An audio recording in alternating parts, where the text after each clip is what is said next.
ही काय अशी तशी स्टोरी नाही, खूपच महत्त्वाच्या व्यक्तीची स्टोरी आहे माझ्या. One of the prestigious college of Maharashtra, तिथून त्यांनी 11th-12th केलं. ही वॉज फक्त मला बिलॉंग नाही करत, माझ्या पूर्ण फॅमिलीसाठी दॅट इज अन लेजेंडरी.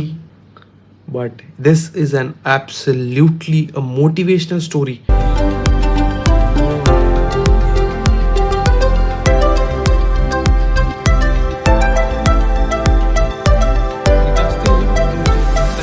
पूर्ण हे 3 विंग आहे.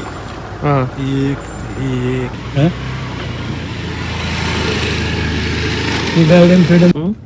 त्यावेळेस पण म्हणजे मुलं अभ्यास करून आणि ICAR फेलोशिप भेटते कोणाला? जे टॉपचे स्कॉलर मुलं आहेत मेरिटच्या पहिल्या 10 मुलांना म्हणजे